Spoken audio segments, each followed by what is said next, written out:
when you hear the term right to innovate, what comes to your mind? Right to innovate? Mm-hmm. Money. All right. He's like, that was easy. That was really easy. But money always comes to his mind. Well, I mean, it's like, how you going to innovate without cash? It's like, everybody talk trash to treasure. I'm like, trash still costs money.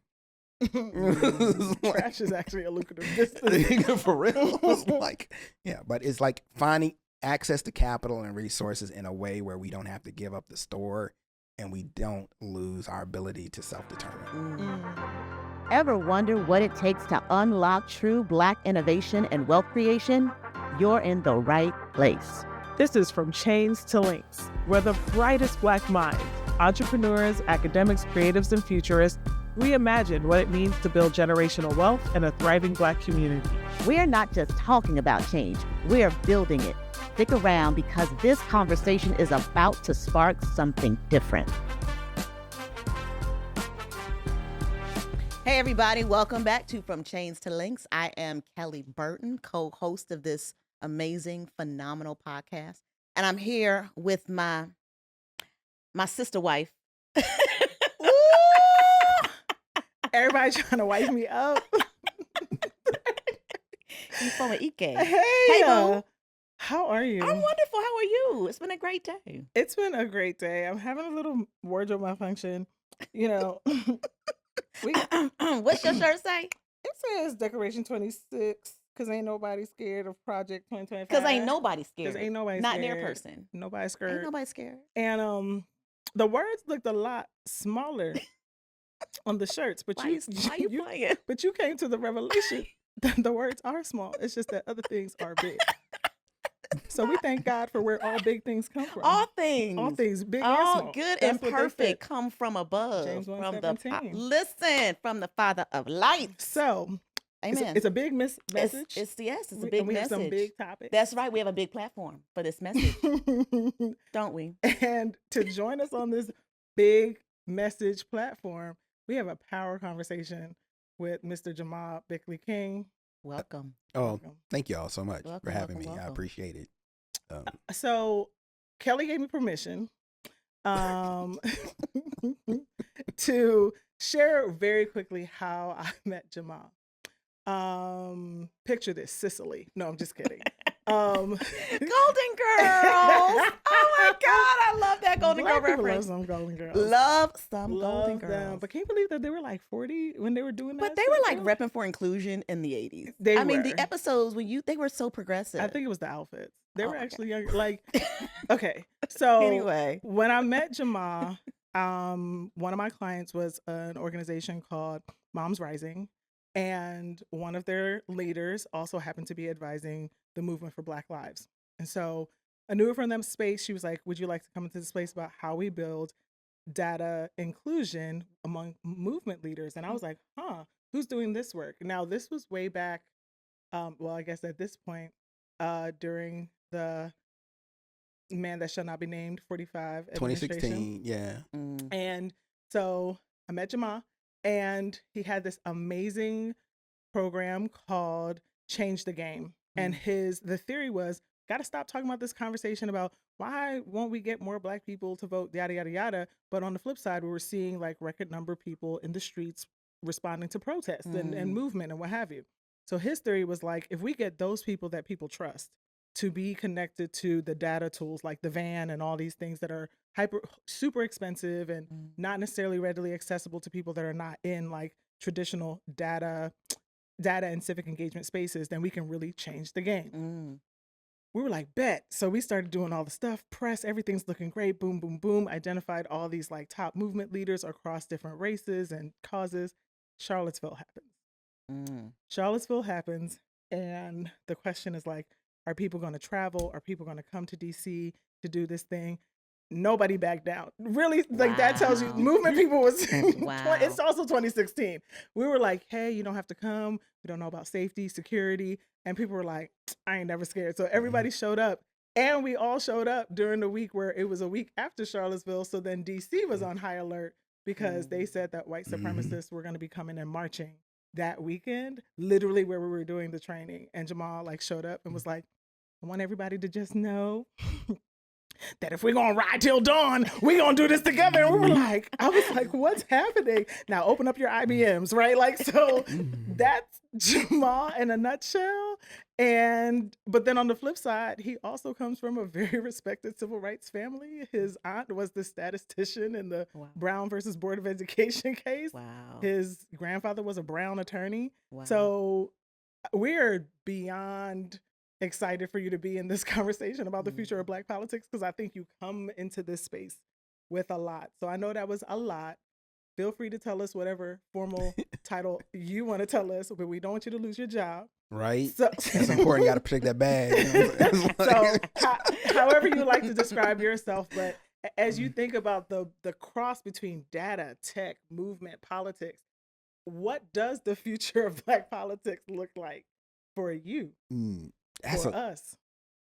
I get in that, just like, I wear many hats in the progressive movement. It's like I've done all the tax statuses, partisan, C3, C4, even corporate, even international and domestic. They like, they call you in to like do the data stuff, and build out systems and stuff like that. I was one of the few actually classically trained engineers that was in politics, because most people come to this stuff, they come in from field and they evolve into data, which isn't a problem. Actually favor those people over the people who like come in from the Ivy Leagues, because they usually tend to perform better, believe it or not. But where I sit, because I support a lot of C4 organizations that do the organizing work, that are doing racial and social justice, the ones that are intersection of underserved communities and data and technology and infrastructure. And while everybody's trying to go to like the next big like tech thing, and they jump on different hype trains, like 2 years ago it's like everything's gonna be blockchain. I'm like, blockchain is dumb as dog shit, but okay, good luck for that. And now everybody's on the hype train like AI is gonna fix everything. That shit can kill a terrorist. And I'm like, that's the dumbest shit ever, but okay. So like as we get to these, we're still on the hype train for AI. I don't believe it's going to do those type of things. It will have some purchase, I believe, in some respects, but it's like we're still trying to figure out like, how does this fit into the program? How does it fit into engagement? How does it improve things?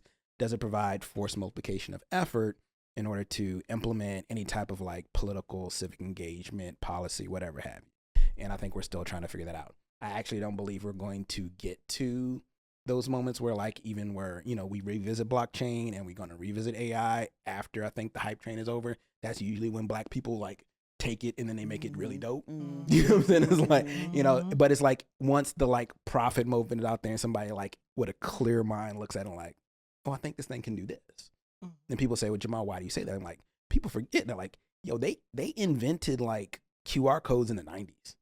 You know what I'm saying? It took a whole ass pandemic and like huge leaps in like cell phone technology for camera phones in order to make it as widely available and useful as now. So people like, they putting QR codes on like billboards in the car where people like click, what I'm saying? Like, and taking picture while driving, because the technology is that evolved. And so we're going to need to have other things catch up to it and try and have actual use cases on it, instead of people like, imagining and making leaps in their mind where it's not connected to reality.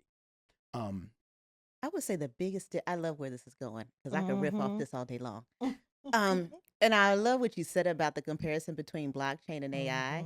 For me, the big difference is the ways that the market has responded to AI is very different than any emergent technology that I have seen in recent years.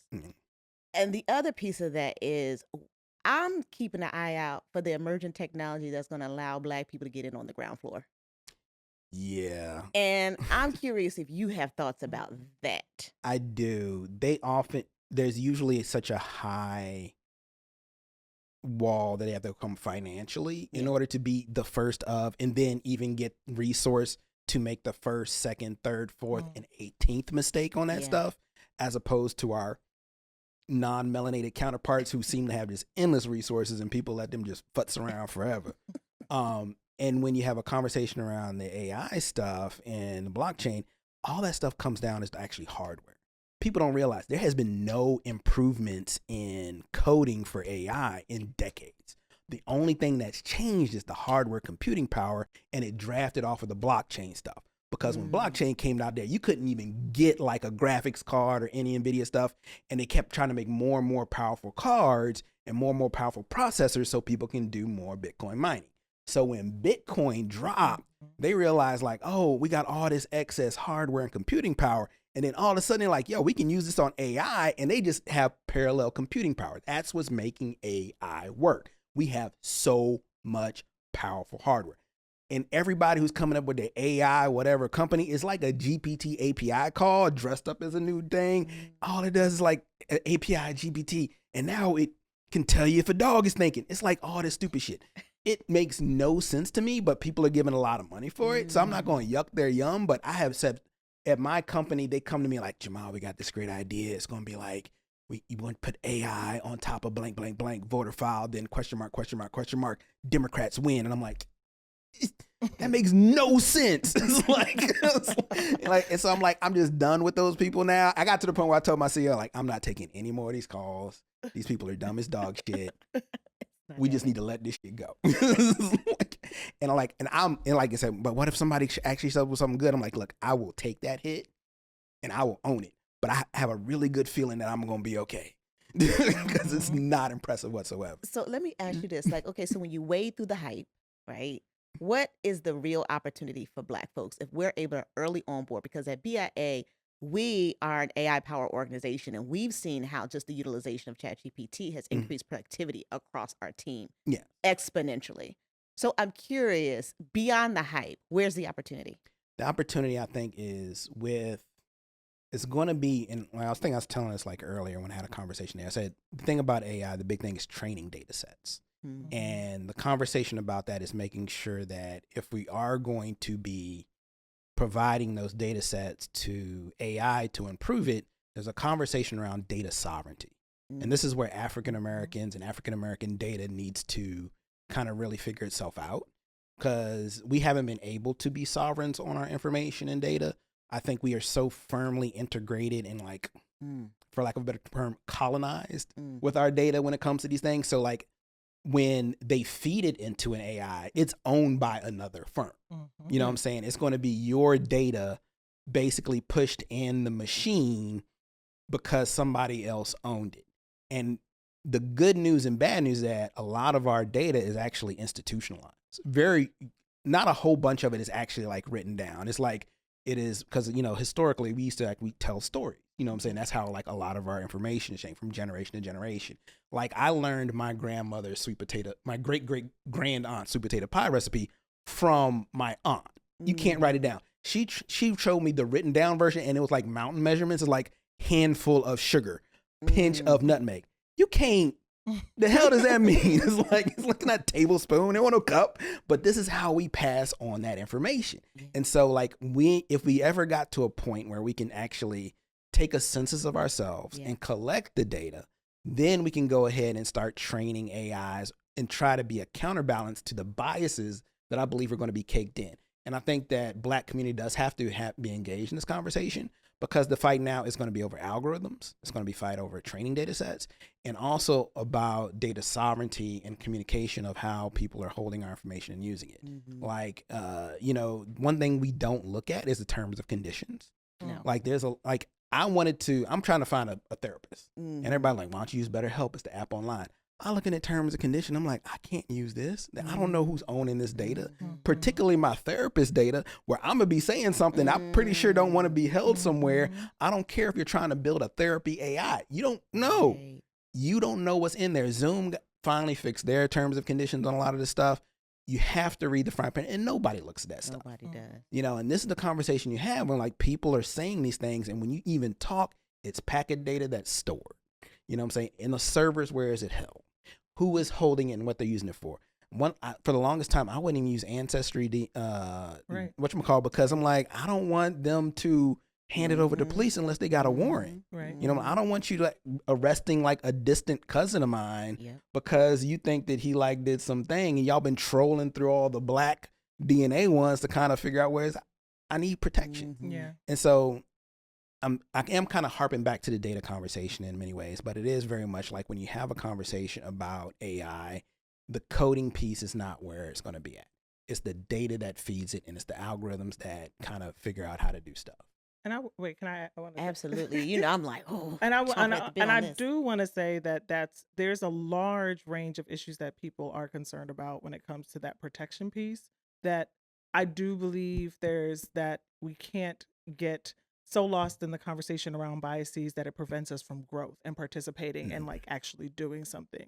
But you know, I'm glad that you brought up ancestry.com, because I first came intimately into AI when I was working at the Innocence Project. And you know, upon learning about wrongful convictions and even like evidence that is placed in these spaces, we would give advisement to people not to use ancestry.com. And this is before the big commercials came where they're talking about oh, I love, you know, looking back and seeing my grandfather in the military, or like all these heartfelt ways of connecting with family. But that conversation about who owns it, it wasn't clear that law enforcement was not going to be using that information. Now, obviously, and Kelly talks about this a lot, that has a particular sting for Black communities in ways that may not be felt with other communities because of the history of, you know, the way our information is used in general, and the way that wrongful convictions and, you know, various forms of, you know, public and social lynchings happen when it comes to our information. But I love that you've raised data sovereignty, because there actually are a few BIA members who are interested. And I think BIA is also as well as to the ownership of our data, the housing of our data, which also could come with its own input practices and, you know, behaviors around data that I think could look dramatically, you know, dramatically, is that a word? Dramatically, it is today. Dramatically different. But also, I think it is the merge of like, there's a problem, but that's also a market, right? Like what it would look like for us to own data sovereignty instead of, and it's a normalized practice. I don't think people are saying, yeah, I willfully give my stuff to X, Y, and Z, but it is the passive practice of, because this is the way we've been learned to engage in these, you know, tools, then that must be the way that is done. And that's not necessarily the case. We just don't bring up that other forms of behaviors and storage are possible. And I just appreciate that when you said data sovereignty, I just wanted to make sure that is a space that people feel like they should feel they don't need permission to go into it 100%. And not stopping the bias. But then it's like, what can we do about it, right? Yeah, and they need to understand that data sovereignty is a very broad topic. It's like music, art, all these things that go into it. And when you put it online, it becomes into the data sovereignty conversation. There was a guy out there who just got busted by the feds because he was basically taking music and then running it through an AI, and then he was running up Spotify stuff. Oh, yeah. Exactly. Like, this dude was like basically just trolling, taking over people's music, doing fake music, and then putting it out there and making a whole bunch of money, and like fleecing Spotify. Personally, not too mad at Spotify, but still, like, it's the idea that somebody could be out there, you could create a song, and then somebody could like come buy it on the internet, run it through as a training data set for AI, and build off of top of your labor, and you would not know about it. You know, you got like, this song sounds slightly familiar. You know, I thought it was something like I did, and the computer is actually just, you know, kind of judging it up. And again, I don't want to be like, oh my God, AI is all terrible. Like, it can be used to help shorten things, prompts for documents, stuff like that. But even I have another organization, and we had interviews for candidates. Sadly, some of these young brothers was like, I'm gonna use ChatGPT to answer the questionnaire. Like, we're at the point now, you know, you use the GPT like search thing where you run it through there, and it's like 70% of this document was GPT. We're like, oh, bruh. And then you ask them, like, did you use any of this for GPT? Like, of course not. I'm like, you lying muck. Right? Clearly not going to be endorsed. But it's like, you know, this is where we are now, where it's like the cat and mouse game to figure out what's out there. And while GPT does shorten time like that, you got to understand, because of how it is, you lose individualism. You lose the uniqueness of the conversation, because GPT is trolling across all these different documents, kind of synthesized into like, you know, this is common amongst all of them. You should do what's common to them. But like, after all, like, okay, you basically are now just parroting what everybody else out there. As a prompt to start it is great, but you need to put the individualism on there. It's like, so it's like at a certain moment, I think we come full circle where creativity becomes a premium, which is where Black people live. You know what I'm saying? Like the unique creativity of coming up with something new, We're going to let all these people, like, sure, you can do the whole, like, Mick document thing, and you're going to have mass produce like 1,000 documents that are basically like everybody else on the internet, or you can get this nice bespoke artisanal document that has some creativity in it. They got some new shit you ain't never heard before. You know what I'm saying? And like, you know, they got a little special sauce. Like, wow, there's a lot of flavor in this document. I'm like, yeah, I made it myself. I let that motherfucker bake. You know what I'm saying? Instead of that person out there like, I'm gonna just hit GPT and just like run these joints out. Yeah. You know, so like, I think that there's like, it's going to be interesting to see how this flows moving forward. I think that, you know, I'm interested in like what happens to the workforce, whereas like, you know, are they doing more? Or are they getting lazy? And we don't know the answer. Yeah. You know, I'm like, it's great if they're using this to like save time to do more. But as somebody who was raised on like Encyclopedia Britannicas in the house, Yeah. and then watching Encyclopedia Britannica generation give way to the Wikipedia generation, which is now giving way to like the Google generation, and now the Chat GPT generation. It's like, are we going in the right direction? I don't know yet. It's like, and you know, it's gonna be interesting to see how that plays out. Yeah, I have so many thoughts. So you know, you seem I see similarity in that. I'm a sister who travels with many soapboxes. I always have a soapbox in my back pocket. I love to get up on my soapbox and go to town. You go, girl. And I have the sense you are like, I like kindred Did you say spirit. light-skinned? No, not light-skinned. It sounded like light-skinned kindred spirit, but it is. No, I mean, it that is is beige, true. brother. That is true. That's not what I. Was It's it been a just long me? day. I think. Yes, Yeah, it was just. It wasn't. It is all good. Many other light-skinned here Yes. had moved their heads, and that's what they thought they heard.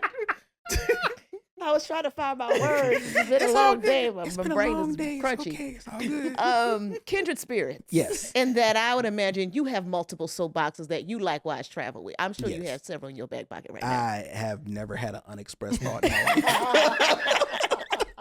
I don't think I'm gonna start now. Like, you just like, where you want to go? I want to know talk to me about the thing that you wish people would stop talking about, Jesus. and the thing you wish got more airplay. And you're like, why are we as a community not talking? Is this So like those a- are two questions. In a political context. And whatever is in your heart. God, that's. I would like to hear it in a political context. Okay, yes, Yeah, let's yeah. see. You might want to direct this because he can get ugly. Oh yeah, let's go. Yeah. In a like, what do I want people to know? What do I Which they stop talking about and talk about more? Which they stop talking about. I wish. God, there's so many. God, it's like I need to kind of focus and kind of come up to one. Let's start with what I wish they would talk about more. I think they need to talk more about how there is the media's inability to truly ask a follow-up, the failure of the fourth branch of government. It is literally at the point where it's like, we need to have a real strong conversation about the people who are there to help give us our information and how it's changed over. It's like, you know, it's the evolve. Like, we've done focus groups. There are people who are Zoomers. They only get their news from social media, which is kind of scary. It means they're already getting just curated information to get them to hold attention, not to inform them, not to make them better, not to make them more intelligent. It's not a very sexy conversation. It's very much kind of like a get off my lawn type of conversation, but is at the crux of so many issues. Watching the news media do the stuff that they do is very painful. And I think people are having, like misconstruing how it's done. It's like, there's this point in the electoral cycle where you're going to have people saying they're trying the bag for this person, or they're in charge for a Democrat, or they're in the bag for a Republican. And what you have to understand, the media is there for the horse race. So they're going to load balance it. And they're always like, if one group goes up, they're going to try and shit on the one going up and then try to boost the one at the bottom, because what they want is a photo finish. They don't get any purchase off of a blowout. They want it to be close. And that's why, and that's problematic to me when it gets to the point where you guys are overindulging on the crazy shit. I watched that Trump question on childcare that happened recently. He had an economic forum. It was the craziest shit I've ever seen in my life. the AP news from Reuters was like, Trump says tariffs could help with childcare. And I'm like, That's not no. It's like you bent backwards so far to kind of obfuscate how crazy that shit was, to the point where I'm like, you're in the bag for that person. And I'm not the person that throws that in like, oh, you guys in the tank. It's like, you tried to be so impartial. You worked so hard not to tell people the truth on what happened, to the point where you look like you're working for that dude. Right. You know what I'm saying? It's like, you can, like, look, if they made like a quip or they stuttered or some shit, you can, like, you ain't got to say that stuff, yeah, whatever. Or they made like a foible or a hot mic, or they might have said something and pronounced it incorrectly. You don't have to get into that. But to watch like a good 3 minutes of just straight gibberish of like, repeating themselves and sounding absolutely batshit crazy. And you're like, you know what? He said tariffs and shit and childcare. I'm like, what the fuck? It's not even close to what happened there.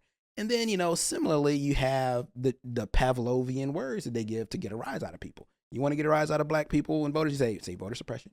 You can say like, take away their vote, da-da-da-da. And we immediately are going to go into the offensive. Whether that's real or not, we won't know it, but they know how to say certain words that we key off to make us go. We try to make fun of like, the right and saying like, well, they just say this one word and they go all crazy. I'm like, no, we got our own words too that could just set us off like in a second. And this is what they use. And they do this stuff to sell papers. They don't do it to better economy. They don't do it to inform. It used to be that reporters were some of the smartest people in the country. Right. They had to take information and synthesize it and write it down. Now you get motherfuckers like, this person looks attractive. That's literally the bar. You know what I'm saying? And they can actually read words. And even they don't have to do that very well, to be honest. We saw some motherfuckers just stuttering like, but she's hot. And I'm like, really, dude? Like, that's like the only line they got. And I'm like, this is bullshit. And so like, I'm watching this going there in a conversation about politics. And then what's happening now, as I think, as we're getting into like the next generation, that people are conflating being famous with power. And that's really a problem, especially when you're younger.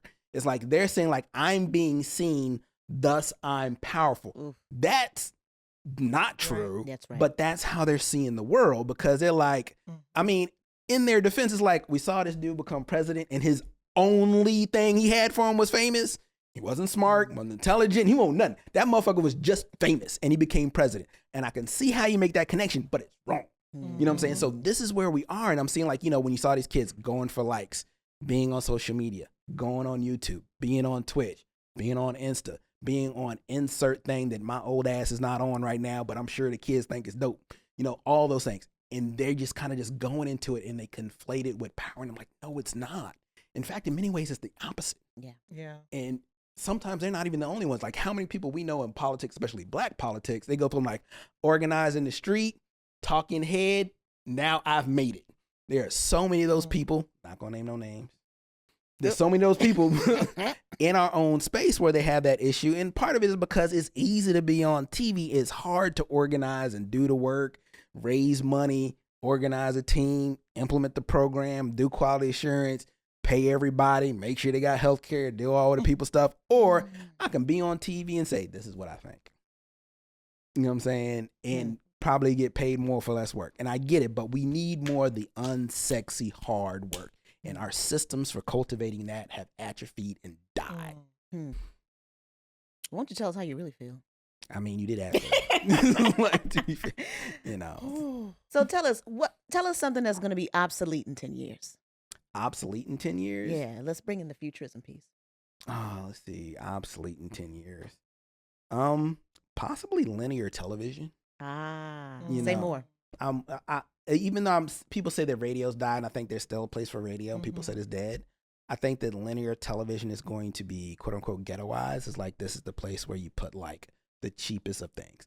And as I'm seeing, and what is linear television? Is that linear? Net? It's like cable where you have like the television on there and like you actually watching it. At like my 6 grandmother. PM, Yeah, it's like it's like regular cable, regular broadcast TV. It's like where you actually have a scheduled thing. Law and Order SVU is now on from like noon to like midnight on TBS. That type of stuff. So like that's linear television. And then, you have the on-demand television, which is more fractured. And like, it's just like, it's Netflix, it's Peacock, it's YouTube, it's all these other things out there. I think that linear television is going to be, as programmatic, it's going to be more difficult to access, and in 10 years it's going to be like move away because more people are cord cutting. You know, like, you know, and like definitely like there may not be any landlines like talking about. You know, I'm like, people are telling me like, Jamaa, do you have like, because we sell voter file data, and when you register, you got to put your phone number on. They're like, Jamaa, do you have any cell numbers? I'm like, who do you know is putting down their landline on the voter registration form? Does anybody know anybody who got a landline? They keep it around for like nostalgic purposes and sentimental reasons. Like my grandma, like, I gotta have a landline. I'm like, sure, Granny, knock yourself out. like for reasons, I just want you to be happy, because everybody else is like, you got a cell phone. You know what I'm saying? It's like 97% of the country has a smartphone. 99% has a cell phone. It's like it's ubiquitous now. You know, yeah. So I think it's going to be linear television. I think that we're going to be looking at, you know, like things like, you know, phone booths. We don't have those anymore. Like talking about, you know, I like answering machines that actually have machines. I did a phone bank like 5 years ago, and it was a whole bunch of Zoomers and, you know, and stuff like, and they're like, we had to stop the phone bank multiple times because they were calling the ARP list, and they're like, I think this thing is broken. They never heard a busy signal before. They didn't know what it was. They're like, we had to stop. I'm like, okay, when y'all hear the sound, that means it's busy. And then we had to stop it a second time because they had like the old, like, you know, answer machine where it was actually a cassette tape. Oh, and it like beeps and it's like spooling it. The kids were like, I don't know what this is. I'm like, okay, y'all, see you, young motherfucker. I'm sitting there and I'm thinking to myself, I find your youth offensive to me at this moment. I'm wondering if our Gen Z content team is like, what is a busy tone? Like, I know y'all thinking that, ain't you? What is a busy signal? Like, oh my God, they're just so young. But yeah, it's like, these are things like you find to see them being outmoded, and you're wondering if they're going to come back. I mean, I found out that people still sell pagers. Oh, I didn't even know that was still a thing. It's a little retro. I think it's fun to have a pager. I mean, do you have one? Is this a confession? What is that? So there's nothing wrong with a pager. I had to be careful. There's nothing wrong with a pager. I think it's fun sometimes to have, you know, see 911 or, you know, whatever. But this isn't about me. I feel uncomfortable. But as you're talking, though, I think that, and as obviously we're all going to age, and and you work in civic engagement, then it really has me thinking about what mobilization strategies, as Kelly was talking, I was like, so from like this GOTV conversation that we always have, like what then modes of organizing are also going to be outdated, right? Who's preparing for the new form of like advanced digital, you know, but also advanced like door knocking strategies, because it's in some weird way, we're also going to need a lot more in-person engagement still there to kind of like deal with some of the complications that come with digital technology, including a lot of the different types of bots, fraud, whatever that are having people distrust these tools as a form of engaging for you know, civic engagement purposes. Yeah, we've gone full circle now. It's like you're seeing even sales come like Verizon in them. They go door to door now. You know, like when Fios came to my neighborhood, they sent people door to door like, hey, do you want this type of stuff? We've come full circle, and they're a whole ass tech company. It's like being online is their thing. It's like literally their business. Like, do you want to be on Fios? I'm like, sure. But we've come full circle with that as, you know, as we've gotten more digital, and analog is coming back because, you know, digital is so crowded. It's gotten so cheap. And you got to understand, like when you're sending a message or a video, an ad, you're in competition literally with the entire internet. But you know what you can get in front of somebody? When you're in their face at the door. You know when you can get them? Drive time to work. People were shitting on billboards. It's like, billboards work. People see that stuff because it's on their path out there, and it can get really sophisticated now. I have seen programs where people have tracked the GPS clustered of their model people's cell phones, find what roadways they go on, and they put the billboards right there. It has gotten to the point where there's a high level of sophistication to even get to the analog conversation. And it is usually, if you do it right, there's this virtuous cycle of like bricks to chips and chips to bricks, where you go to analog ads, where you send in the flyer and it feeds the digital stuff. And you keep on having this virtual cycle where you kind of churn it back and forth into like real world to digital, instead of these full digital pieces, which are becoming more and more expensive. Now, on the flip side, in the African-American community, we often have over-indexed in analog. We got yard signs, our advertisement is I got business cards and I'm sending them to my church. And I'm like, yo, y'all need to get on this programmatic ad stuff quickly. Yeah. You know what I'm saying? It's like, I question your model of business development when it's going to be like yard signs on the following corners and out there with like, you know, business cards to people who are already in your circle. You know what I'm saying? That lack of sophistication is limiting our ability to make it to the next level, to even become like, you know, these mid-tier, ultra high net worth people of color who are like at the $3 to $8 million range, which is where we want to be. Right. Yeah, we do. And that's like, and people say that's a lot of money, but if you think about it, that's like, that is a car garage with a gas station in New York. Yeah. That is a person with like 5 coffee shops in a mid-time city. Yeah. That is somebody who owns 2 to 3 McDonald's. You know what I'm saying? This is something that a black person can get to with 2 hands in a dream, with savings, scrimping, a little bit of luck. You can build up to that, but you can't get that with yard signs and cards. Like, you know, you need to actually do some advertising. You know what I'm saying? I feel like we just getting started, and now we got to wrap.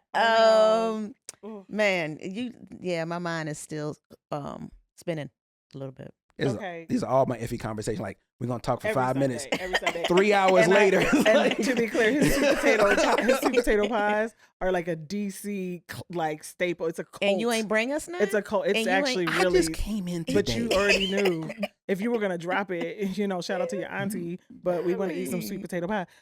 You have literally 30 seconds to answer this question. 30.